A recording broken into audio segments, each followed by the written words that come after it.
In the last few years, the right wing has gained ground across America and Europe, but despite that, I think there's a fundamental ideological reason why the left will win. Part 1. Love. In her book, The Capacity Contract, scholar Stacey Clifford Simplican makes this beautiful distinction between two different kinds of political communities. The first is common to liberalism and all positions to the right of that, and has been the dominant one throughout most of human history.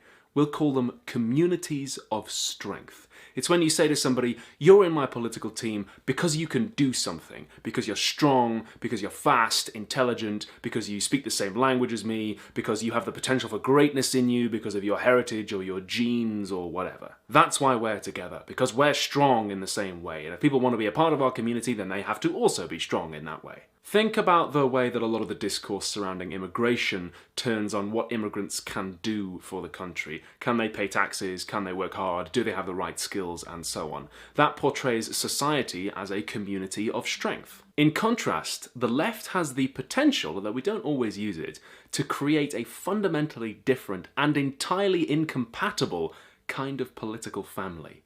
A community of vulnerability.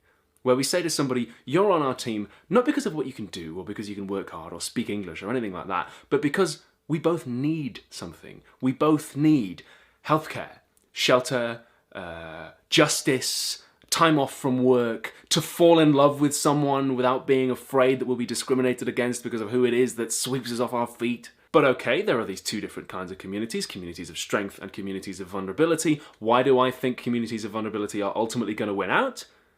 Because of the power of shame.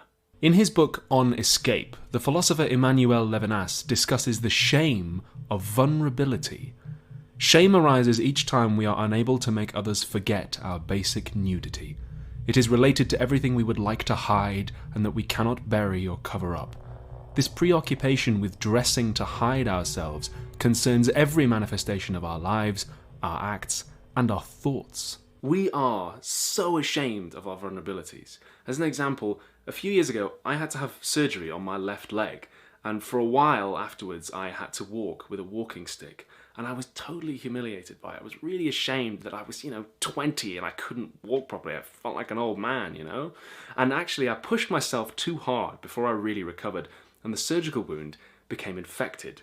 And rather than go to the hospital and have someone to sort it out, I pulled out the infected stitches in the bathtub with my teeth. And that was really painful and pointless and so daft. I should have just asked someone to help me, but I was so ashamed of that vulnerability that at the time, being a very angry young man, that was actually less painful than asking for help.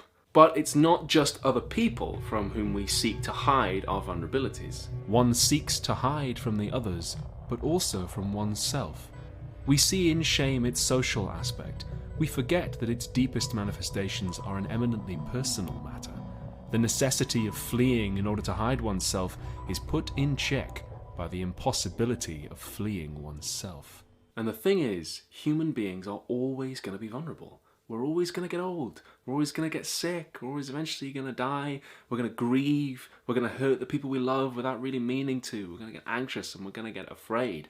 And so a political family that brings people together by saying, hey, it's okay, we're all vulnerable and you don't need to be ashamed of it, is always going to have some kind of appeal.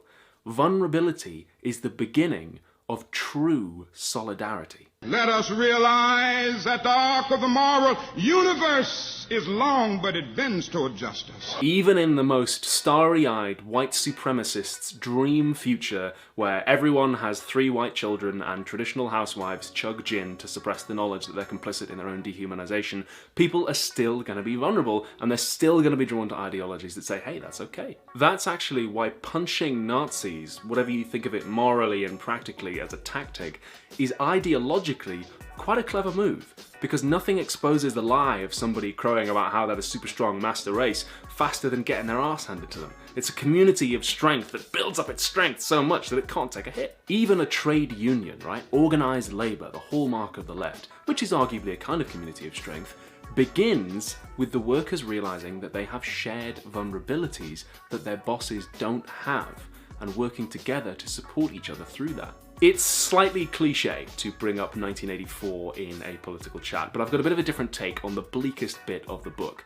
In George Orwell's famous novel about fascism, the villainous O'Brien says to the hero, Winston, "If you want a vision of the future, imagine a boot stamping on a human face forever."